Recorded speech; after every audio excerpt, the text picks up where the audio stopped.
예수님이 굉장히 온유하신 분인데 성전에 관해서 굉장히 과격한 표현들을 하셨습니다. 무너질 것이다. 이런 발언들이 결국은 종교 지도자들의 속을 뒤집어 놓게 되고, 급기야 14장으로 넘어가면 예수님이 체포를 당하십니다. 그리고 십자가의 길을 걸어가시죠. 자, 오늘 본문도 성전에서 시작된 이야기입니다. 예수님이 이제 성전을 막 나가시려고 하는데 제자들이 성전을 바라보고 감탄을 하고 있는 겁니다. 1절에 보니까 예수께서 성전에서 나가실 때에 제자 중 하나가 이르되 선생님이여 보소서 이 돌들이 어떠하며 이 건물들이 어떠하니까. 여러분, 이 성전은 매우 거대하고 규모가, 그리고 굉장히 화려했습니다. 제자들은 촌 사람들이에요. 사실 갈릴리 촌입니다. 시골 출신들입니다. 지금 예루살렘에 세워진 이 성전의 그 위용에 압도를 당하며 감탄을 하고 있는 거예요. 자, 그들의 눈에 비친 이 성전은 소위 말하면 헤롯 성전으로 불려집니다. 왜냐하면 헤롯 왕이, 헤롯 가문이 세운 성전이기 때문에 그렇습니다. 자, 이 성전이 지어진 배경은 크게 두 가지요. 헤롯 왕가가 자신들의 치적을 높이기 위해서, 옛날에 왕들이 그러잖아요. 자신의 치적을 높이기 위해서 자기들의 영광을 드러내는 하나의 힘을 상징하는 거죠. 그래서 그 기념하기 위해서 세웠고, 그래서 헤롯 성전이라고 합니다. 또 하나는 백성들의 환심을 사기 위한 목적으로 이 성전을 이렇게 지은 거예요. 성전의 크기는 물론이고 외형이 매우 화려했습니다. 성전은 대부분 대리석, 이 돌로 꾸며져 있었고, 거대한 9개의 문이 여러 방향을 향해서 큰 대리석의 기둥이 세워져 있습니다. 이 건물의 외벽은 주로 흰 대리석이었고 지붕은 금으로 입혀져 있었기 때문에 저녁에 아침이나 태양이 비치면 거대한 황금산처럼 보였습니다. 특히 이 성전은 돌들을 다듬어서 세워졌는데 돌 하나의 크기가 길이가 15m, 높이가 2.5m가 되니까 이 돌 하나만 해도 어마어마한 규모입니다. 자, 이 성전이 완공된 것은 AD 63년경이었습니다. 그러니까 지금 제자들이 보고 있는 이 성전은 완전히 완성된 성전은 아닙니다. 그럼에도 불구하고 그 위용이 탄성을 자아내게 했습니다. 유대인들은 이 건물에 대한 자부심이 대단했습니다. 누가 보아도 압도할 만한 아주 건축물이었습니다. 그러니까 제자들이 당연히 입을 다물지 못하고 감탄을 하고 있죠. 어떻게 이런 건물이 지어질 수가 있었습니까? 이렇게 예수님께 얘기하자 예수님이 같이 동조하면서 감동하면서 와 진짜 대단하네 이렇게 해야 되는데 전혀 다른 반응을 보이셨습니다. 제자들의 감동과 감탄에 찬물을 끼얹는 말씀을 하셨습니다. 그게 2절의 말씀이에요. 예수께서 이르시되 내가 이 큰 건물들을 보느냐? 돌 하나도 돌 위에 남지 않고 다 무너뜨려지리라 하시니라. 여러분, 그 당시 이 돌로 지어졌다고 그랬잖아요. 이 돌 위에 돌 하나도 남지 않고 다 무너지는, 완전히 해파될 것이다. 예수님의 이 말씀은 뭡니까? 너희들이 지금 뭘 보고 그렇게 감동하냐? 그건 감동할 일이 아니다. 너희들의 눈에 보기에는 굉장히 화려하고 거대한 이 성전이 흔적도 없이 사라질 것이다. 자, 여기서 우리는 예수님과 제자들의 관점의 차이가 있다는 걸 알 수가 있습니다. 유대인들의 입장에서 이 성전이 무너진다, 이건 있을 수 없는 일이에요. 너무도 아름답고 견고하게 지어진 성전이 무너진다는 건 믿을 수 없는 것이죠. 또 성전은 하나님이 거하시는 곳이라고 믿었습니다. 자, 그런데 예수님은 성전 파괴를 선포하신 것이죠. 이미 앞부분에서 무성한 무화과 나무를 저주하셨을 때 이미 이 성전이 무너질 것을 예고하신 겁니다. 이것은 이스라엘의 영적 황폐에 대한 하나님의 심판입니다. 성전은 사라질 수밖에 없는 때가 이제 매우 임박해 온 것입니다. 그런데 제자들은 주님의 말씀을 이해하지 못했어요. 그들은 영적인 눈이 열려 있지 않았습니다. 성전의 외적 화려함에 마음을 빼앗기고 있었던 거죠. 그들은 성전의 화려함에 도취되어 참 성전이신 그리스도를 보지 못했습니다. 마태복음 16장 6절을 보면 내가 너에게 이르노니 성전보다 더 큰 이가 여기 있느니라. 진정한 성전은 그리스도라고 하는 얘기입니다. 그리스도는 모퉁이의 머릿돌이 되시죠. 그리스도가 새로운 성전의 기초가 되시면 누구도 무너뜨릴 수가 없습니다. 오늘날 교회가 새로운 성전입니다. 예수님이 베드로에게 하신 말씀이죠. 내가 이 반석 위에 교회를 세우리라. 반석 대신 그리스도 위에 세워진 교회는 무너지지 않습니다. 제자들은 지금 외적인 것에 열광하고 있습니다. 잠시 후면 사라지고 말 것에 마음을 다 빼앗기고 있는 것이죠. 여러분, 분별력이 부족하면 겉모양에 많은 에너지를 사용하게 됩니다. 크고 화려한 것에 매료를 당하는 것입니다. 영원하지 않는 것은 언젠가는 사라지게 되어 있습니다. 겉모습에 겉모양에 속으면 안 되는 거예요. 여러분, 무엇에 애착을 지금 요즘 가지고 있습니까? 아무리 좋은 것도 10년, 20년, 30년만 지나도 낡고 썩고 쇠퇴하고 소멸돼요. 여러분, 우리는 계속 물어야 합니다. 내가 지금 귀중히 여기고 있는 것이 도대체 몇 년이나 더 존재할 수 있을까? 눈에 보이는 것은 잠깐입니다. 그러므로 우리는 영적인 분별력이 필요해요. 이게 하나님의 일인가 아니면 사람의 일인가? 영적인 것인가 육적인 것인가? 잠깐 있다 사라지고 말 것인가 아니면 영원한 것인가? 우리가 늘 점검해야 할 기준입니다. 여러분, 우리가 보기에는 위대한 일이라고 했지만 지나고 나면 아무것도 아닌 것들이 많아요. 우리끼리의 자화자찬은 아무 의미가 없습니다. 우리가 서로 감동하고 입을 모아 격찬을 했는데 하나님에게는 전혀 관심이 없는, 상관없는 일이 얼마든지 있을 수 있다는 겁니다. 여러분, 하나님이 기대하시는 일은 우리와 달라요. 우리는 하나님의 기대, 하나님의 관심에 집중해야 합니다. 그런데 제자들은 여전히 세상적이었습니다. 크고 화려하면 좋은 것인가? 그것은 여러분 세속적인 세계관입니다. 세상은 어디를 가든지 세계 최고, 최대 이런 말을 좋아해요. 거기에는 인간의 자만이 있고 바벨탑의 후예들이에요. 헤롯의 치적을 내세운 거대한 성전에 제자들이 감동을 하고 있는 거예요. 이 제자들은 예수님을 따라다니지만 세계관이 안 바뀌고 있는 거예요. 그들은 항상 누가 오른편에 자리를 차지할 것인가, 누가 으뜸이 될 것인가로 경쟁을 했던 사람들. 예수를 따라다녔지만 여전히 세상의 아들들이었어요. 우리는 세상과 사물을 보는 눈이 바뀌어져요. 성경적 세계관과 세상적인 세계관은 충돌을 일으키게 되어 있습니다. 여러분, 오늘 우리 수영노교가 대형교회, 그죠? 어떻게 얘기하면 메가시티라고, 메가시티가 아니라 메가처치라고 얘기해요. 우리가 늘 경계해야 할 일이 있습니다.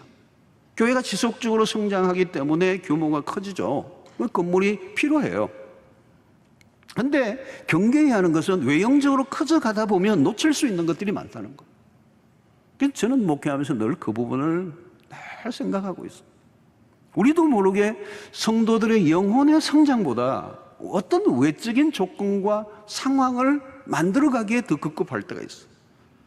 외적인 성장에 치우치면 외적인 크기는, 그 내면의 성장이 없으면 외적인 크기는 의미를 잃어버리고, 필요한 건물을 짓는 것 이상으로 중요한 것은 오늘날과 같이 이렇게 세례를 받는 식구들이 계속 일어나고 있는가? 교회 안에 진정한 회심이 일어나고 있는가? 성도들의 영적 성장이 지속적으로 일어나고 있는가? 우리는 언제나 세계관, 성경적인 세계관을 가지고 살아가도록 힘써야 합니다. 성도 여러분, 그리스도는 어떤 분이십니까? 이사야서 53장 2절을 보면 그는 주 앞에서 자라나기를 연한 순 같고 마른 땅에서 나온 뿌리 같아서 고운 모양도 없고 풍채도 없은즉 우리가 보기에 흠모할 만한 아름다운 것이 없다는 거예요. 예수님의 모습이. 이사야가 예수님의 모습을 잘 진단하고 있어요. 여러분 상상을 해보세요. 그 바싹 마른 땅에서 나온 뿌리가 무슨 멋이 있겠습니까? 고운 모양도 없고 풍채도 없어요. 흠모할 만한 아름다운 것이 아무것도 없었다는 예수님의 그 모습은 볼품이 없는 거예요. 그러니까 여러분 제자들과 같이 세속적인 세계관을 가지고 있으면 예수님 알아볼 수가 없어요. 인간적으로 내세울 만한 조건이 전혀 없는 상태. 그래서 사람들은 예수를 무시하고 거절하고 환대하지 못했다는 거예요. 싫어 버림받았다는 겁니다. 왜 그리스도는 환대를 받지 못하셨는가? 사람들은 힘을 가진 메시아를 원했기 때문에 그래요. 그리스도는 인간의 눈으로 보기에 흠모할 아름다운 것이 전혀 없었습니다. 그러나 여러분 그리스도는 누구이십니까? 그분은 영광의 본체이십니다. 실제로는 예수보다 더 아름답고 영광스러운 분은 없어요. 그분은 빛의 근원이십니다. 여러분 우리는 겉만 보면 안 돼요. 우리는 겉보다 속을 보는 눈을 가져야 합니다. 겉을 꾸미기보다 속을 꾸미는 데 힘을 써야 된다. 겉을 꾸미기보다 속을 꾸미는 데 힘을 써야 돼. 겉의 아름다움보다 내면의 아름다움이 진짜잖아요. 우리는 누구입니까? 우리는 다 질그릇과 같은 존재라고 성경은 말씀합니다. 세상적으로 자랑할 것이 볼품이 없는, 그러나 우리가 존귀하다라고 하는 얘기는 우리 안에 보배 대신 그리스도를 모시고 있기 때문에 우리는 존귀하다. 세상적으로 꾸미지 않아도 내 안에 무엇이 있느냐, 내 안에 보배, 그 찬란한 영광을 가지고 계신 그리스도를 우리가 모시고 있으면 우리가 외적인 것을 꾸미지 않아도 그 내면의 아름다움이 바깥으로 스며 나오게 됩니다. 자, 바울은 뭐라고 얘기하죠, 여러분? 고린도서 4장 17절에 그러므로 우리가 낙심하지 아니하노니 우리의 겉사람은 낡아지나 우리의 속사람은 날로 새로워지는도다.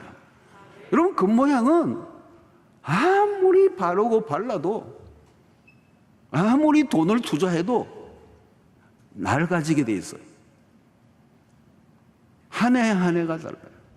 저도 동영상을 보니까 한 10년 전에 제 설교 보니까 할 때 그게 요즘 다 뜨니까 문제예요. 지워주면 좋겠는데 계속 떠돌아다니는데 10년 전에 낡지 않았어요. 많이 낡아졌어요. 그러나 어쩔 수 없어요, 여러분. 우리 그 사람은 낡아진다는데요, 성경이. 문제는 우리의 속 사람이 날로 새로워져 가는 거다. 18절 보세요. 우리가 주목하는 것은 보이는 것이 아니에요. 보이지 않는 것이니. 보이는 것은 뭐예요, 여러분? 잠깐이요. 보이지 않는 것은 영원함이라. 우리가 주목해야 할 것은 내 안에 계신 그리스도예요. 세상을 부러워할 이유가 없어요. 속지 마세요. 세상 속에서 그리스도는 무시당할 수 있습니다. 자랑할 만한 것이 없어도 괜찮아요. 우리의 속사람이 날로 새로워져 가기 때문에. 여러분 화려하지 않지만 아름다움을 가지고 있어요. 내적인 아름다움. 꾸며진 아름다움은 얼마 못 가서 악취가 나게 돼 있어요. 겉은 멋진데 속은 썩어 있는 경우가 많아요. 주님은 그 모양에 감동되지 않았어요. 크고 화려한 것은 세상에 널려져 있어요. 세상을 쫓으면 교회는 길을 잃는 것입니다. 신자는 세상과 달라야 합니다. 달라야 매력이에요. 사명의 출발은 다름에 있는 거죠. 같으면 할 일이 없는 것입니다. 오늘 세상이, 오늘날의 교회를 향해, 세상이 우리 교회를 향해 질문을 합니다. 당신들 우리와 무엇이 다른가? 같네. 뭐 다른 게 뭐냐고 묻는 거예요. 그러니까 세속화란 뭐냐? 교회가 세상과 닮아 있다는 거예요. 오늘 우리의 아픔은 우리가 세상과 많이 닮아 있다는 거예요. 세상과 다르게 살아가지 못하는 우리의 부끄러움이 있는 거예요. 여러분 한국교회도 마찬가지예요. 교회 건물이 한때 누가 더 크냐 경쟁하던 시절이 있었어요.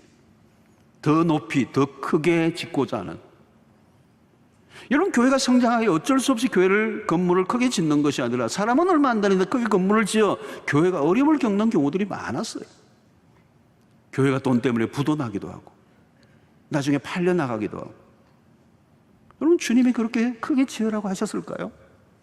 건물은 주님을 위해서가 아니라 우리를 위해서일 뿐이에요. 우리는 주님이 전혀 관심이 없으신 주제에 멸할 때가 많습니다. 주님은 교회 건물의 크기, 디자인, 사용한 벽돌이 이태리산인지 국산인지 관심이 없었어요. 교회 건물 사이즈에 주님이 감동하실 리가 없습니다. 건물을 크게 짓고 아름답게 짓는 것이 나쁜 것이 아니에요. 나쁘다는 말이 아니에요. 우리가 추구해야 할 핵심을 놓치지 말아야 한다. 크고 화려하고 위대한 것을 쫓다가 거룩과 진리를 놓치지 않도록 힘써야 한다는 거예요. 우리는 무엇을 하든지 기준은 주님이 기뻐하시는 일인가 아닌가, 주님을 위한 것인가, 우리의 만족을 위한 것인가, 계속 물어야 합니다. 그 기준은 언제나 성경이라는 것입니다. 자, 주님은 헤롯 성전이 파괴될 것을 예언하십니다. 왜 파괴될 것이라고요? 파괴를 말씀하신 이유는 뭘까요? 첫 번째는 형식과 위선으로 갇힌 성전은 더 이상 의미를 잃어버렸어요. 무엇보다도 그리스도가 오셨기 때문에 성전의 기능이 이제 더 이상 있을 이유가 없어졌어요. 이미 앞에서 예수님은 무화과 나무에 대한 저주에서도 밝히셨습니다. 본질에서 많이 벗어나 있었습니다. 성전의 기능을 잃어버렸기 때문에 없어져야 한다는 거예요. 하나님의 역사 속에 성전을 사라지게 해버리셨습니다. 성전이 몰락했다는 것은 그 유대 사회 전체의 몰락을 의미합니다.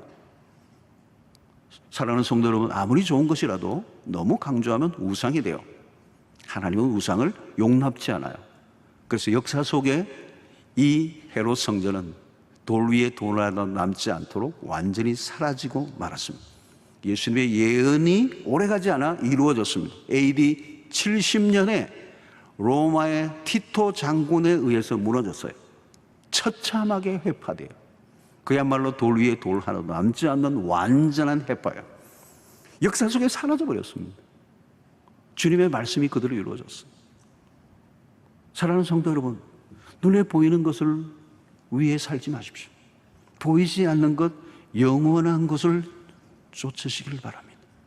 눈에 보이는 성전은 무너뜨리시고 새로운 성전을 세우시는 거죠. 무엇이 새로운 성전입니까?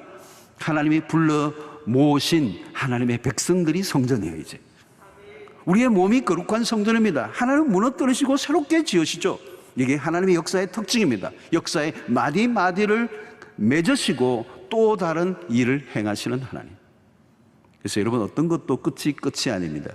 그 끝은 하나님의 새로운 역사의 출발이에요. 겉으로는 모든 것이 끝이 나고 절망적인 상황을 보이지만 그 안에서 하나님은 새로운 일을 행하셨습니다. 세상은 여러분, 절망은 절망이에요. 그러나 우리는 그 절망이 소망으로 바뀌어요.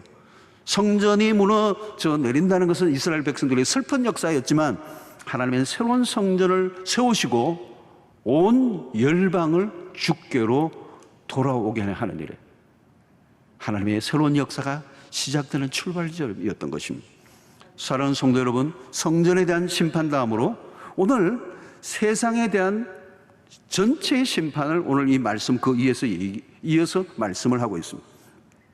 3절 이후에서부터 보면 말세되어질 일들을 말씀하고 있습니다. 종말의 징조에 대한 메시지예요. 성도 여러분, 오늘 우리의 시간은 종말이에요. 예수 그리스도가 오신 그 순간부터 다시 오실 때까지 이 시간을 우리는 엔타임이라고 해요. 마지막 시대, 끝지점이라고 말해요. 종말 시대라는 거예요. 언제든지 오늘이라도 주님이 오실 수 있는 때를 우리가 살고 있는 거예요. 자, 제자들이 예수님에게 성전이 무너질 것에 대한 말씀을 하시자 제자들이 뭘 물어요? 3절 4절 보십시오. 예수께서 감람산에서 성전을 마주 대하여 앉으셨을 때에 베드로와 야고보 요한과 안드레가 조용히 묻되 우리에게 이르소서 어느 때에 이런 일이 있겠사오며 이 모든 일이 이루어지려 할 때에 무슨 징조가 있겠습니까? 자, 제자들이 심판의 때와 징조에 대해서 묻고 있습니다. 언제 그런 일이 일어날 것입니까? 그런데 주님은 때는 알려주지 않으시죠. 때를 기다리라는 거예요. 언제 일어날지 모르기 때문에. 여기 두 가지 이슈입니다. 첫째는 어느 때에 이런 일이 있겠사오며, 이것은 성전 파괴에 대한 말씀을 물은 것으로 보여요.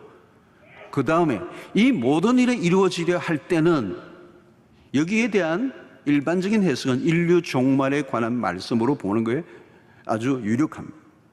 마지막 심판이 있기 전에 징조가 먼저 나타나요. 그래서 깨어있는 사람들은 그 징조를 통하여 마지막 때가 왔다는 걸 깨닫게 하신다는 거예요.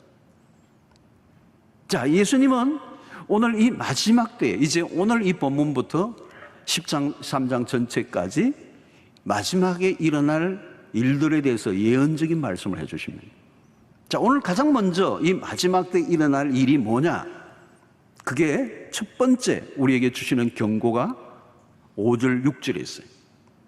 예수께서 이르시되 너희가 사람의 미혹을 받지 않도록 주의하라.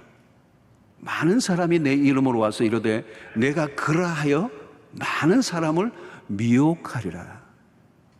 자, 여러분, 이 마지막 시대에 일어날 첫 번째 현상이 뭐냐? 영적인 미혹이라는 거예요. 신앙의 곁길로 빠지는 사람들이 많이 일어날 거라는 거예요. 여러분, 이 시대는 미혹의 시대예요. 미혹. 이 미혹이라는 말은 길을 잃게 하다라는 의미가 있어요. 근데 그냥 길을 잃어버리는 것이 아니라 거짓된 것에 끌려가는데 그냥 끌려가는 게 아니라 확신과 믿음을 가지고 적극적으로 따른다라는 의미가 이 미혹하다는 말에 있어요. 여러분, 미혹된 사람들 보십시오. 그냥 단순히 끌려가는 게 아니에요. 완전히 빠졌어요. 빠져나오지를 못해요. 강한 믿음과 확신을 가지고 따라가고 있기 때문에. 그러니까 적극적으로 자기가 주도해서 따라가는 거예요. 근데 나중에 가족들도 감당 못하고요. 가출하기도 하고 가정이 깨어지기도 합니다. 아무리 설득해도 말을 안 들어요. 이 영적인 미혹이 얼마나 강한지. 그래서 거짓된 가르침에 한번 속으면 쓸 약이 별로 없어요. 여러분, 왜 이렇게 되는 겁니까? 분별력이 약하기 때문에. 신앙이 성숙하지 않았기 때문에. 여러분, 왜 아이들이 유괴를 다 당하죠? 사탕 하나에도 따라갑니다. 그 사탕 하나하고 자기하고 바꾸는 거예요. 자신이 사탕보다 훨씬 더 가치 있다는 걸 모르는 거죠. 그게 구분이 안 되는 겁니다. 분별이. 여러분, 반짝인다고 다 금이 아니다 이런 말이 있어요. 가짜가 있다는 것은 진짜가 있기 때문이죠. 오늘 시대는 미혹의 시대에 속이는 자들이 많다는 거예요. 오늘 이 본문 보면 많은 사람들이, 미혹자들이 한둘이 아니라는 거예요. 이거 어떻게 미혹하는 겁니까? 자신이 그리스도라고 주장하는 거예요. 내가 메시아다, 내가 하나님이다, 내가 성령이다, 내가 보혜사다. 이게 굉장히 웃기는 거죠, 여러분. 내가 하나님이라는 거예요. 여러분, 이단의 교주들이 자신이 메시아라고 얘기해요. 자기가 보혜사라고 얘기하는 거예요. 그래서 이 거짓 선지자, 거짓 그리스도가 막 나타난다는 거예요. 근데 한두 사람을 미혹하는 게 아니라 많은 사람이 미혹하고 많은 사람이 미혹을 당하는 거예요. 자, 어떻게 여러분 속이는 줄 아십니까? 거짓된 것을 가르침으로 속이는 거예요. 그러니까 그냥 속는 게 아니에요. 가르치는 데 가면 속게 돼 있어요. 이 속이는 일에는 항상 사탄이 개입합니다. 사탄은 거짓의 압이죠. 교활하게 속이는 겁니다. 그러니까 그냥 속이는 게 아니라 진리와 거짓을 뒤섞어 놓는 겁니다. 처음부터 대놓고 거짓을 말하면 구분이 쉽죠. 그러나 뒤엉켜 있으면 힘들어져요. 사탄도 성경을 이용해요. 이단도 성경을 가르쳐요. 성경 연구 모임을 한다고 유혹한다는 거죠. 문제는 거짓을 가지고 성경을 이용하는 겁니다. 사탄은 속이는 데 달인입니다. 마지막 시대의 특징은 거짓의 시대예요. 그들의 가르침을 받다 보면 넘어갑니다. 이 양의 속성이 있는데 양은 길을 잘 잃어버리는 거예요. 근데 문제는 그 길 잃은 양을 노리는 늑대들이 있다는 거예요. 늑대는 양을 잡아먹기 위해 기회를 노리고 호시탐탐. 마주치면 영락없이 피해를 입는 것입니다. 그래서 그리스도나 그런 가르침은 처음부터 마주치지 않는 게 좋아요. 만나면 위험해요. 난 괜찮아. 아니에요. 악한 영, 악령의 역사가 있다는 걸 잊으면 안 돼요. 거짓 가르침은 매우 달콤합니다. 그동안 들어본 적이 없는 말씀처럼 혹하게 가르칩니다. 마치 그동안 잘못 교회가 가르쳐 온 것처럼 막 착각하게 만들고 내가 고민하는 것을 아주 속 시원하게 풀어주는. 이야, 이건 못 들었던 얘기다. 여러분, 못 들었던 얘기 위험합니다.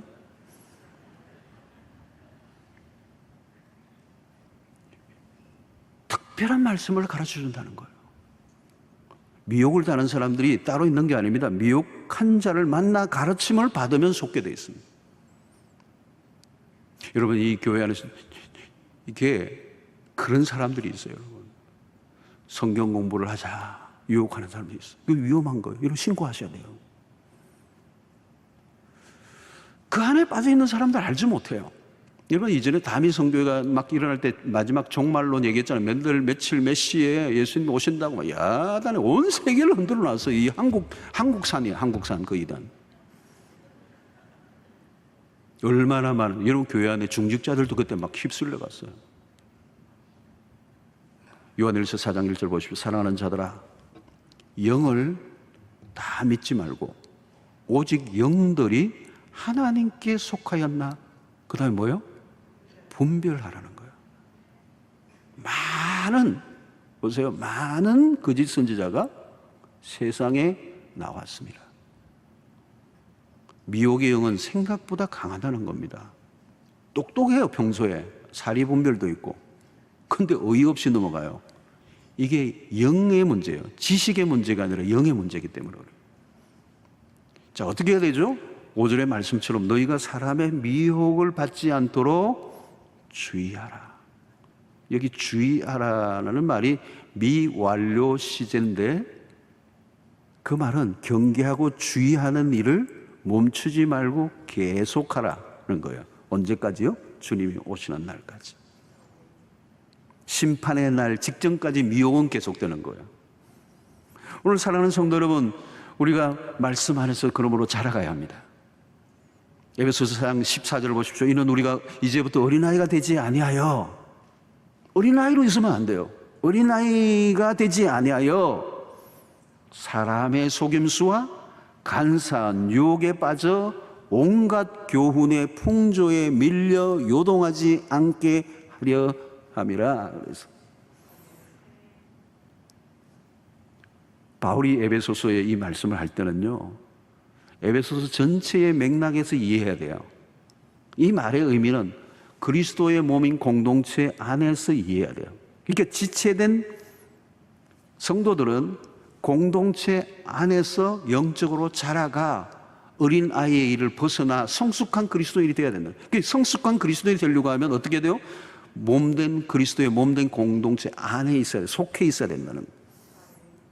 양은 무리에 속해 있어야 돼요. 무리, 공동체, 이게 무리는 공동체야. 자신의 신앙만 챙긴다고 되는 게 아닙니다, 요즘은. 공동체 안에서 교제의 끈은 아주 약하고, 어떤 분은요, 자도취적인 성경 연구에 빠져 있어요. 위험해요, 여러분. 사탄이 노리는 대상들이에요. 여러분, 요즘은 여러분 이단들이 만들어내는 출판물도 많고 인터넷 매체들도 많고, 또 뭐 여러 가지 방법으로 뭐 이렇게 봉사단체로 위장하기도 하고요, 침입 그룹으로 위장해 놓기도 하고, 분별이 잘 안 돼요. 미혹의 손길이 너무 다양하고, 오늘 포스트 코로나에 이단들이 지금 뭐 완전히 벌떼처럼 달려들고 있어요. 여러분, 유해한 것들이 너무 많아요. 인터넷도 마찬가지고. 우리는 무엇보다도 공동체 안에 속해 있어야 합니다. 진리를 알아가는 성경 공부도 개인적으로 하지 마시고 공동체 안에서 하셔야 돼요. 건강한 교제를 맺으면서 성경 공부를 해야 된다는 거예요. 공동체 안에 있을 때 보호를 받습니다. 공동체 안에 있는 게 복입니다. 공동체에 속해 있는 성도는 건드릴 수가 없어요, 여러분. 사랑하는 성도 여러분, 여러분들이 서랑방 안에 가능하면 다 들어가셔야 돼요. 영적으로 혼란한 시대입니다. 미혹의 영이 우글거려요. 적극성입니다.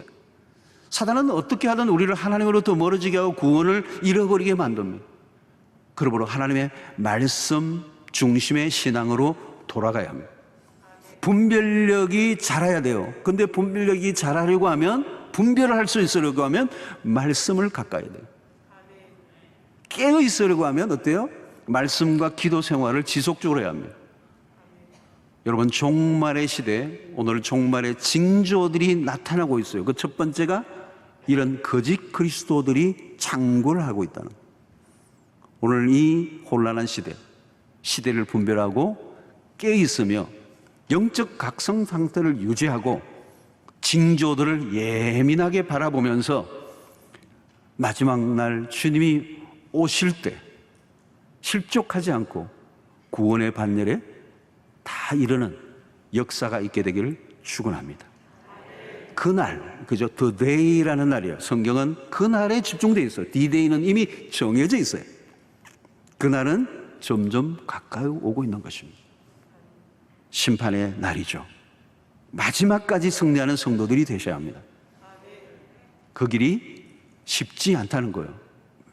많은 거짓된 그리스도인들이 나타나기 때문에, 거짓된 선지자들이 나타나기 때문에 수없는 사람들의 영혼을 노략질하는 이 마지막 때 우리는 깨어 말씀 중심, 공동체 중심, 믿음 안에 살아가 승리하는 구원의 그 기쁨을 모두가 누리는 마지막 심판날에 주 앞에 서는 축복이 있게 되기를 축원합니다.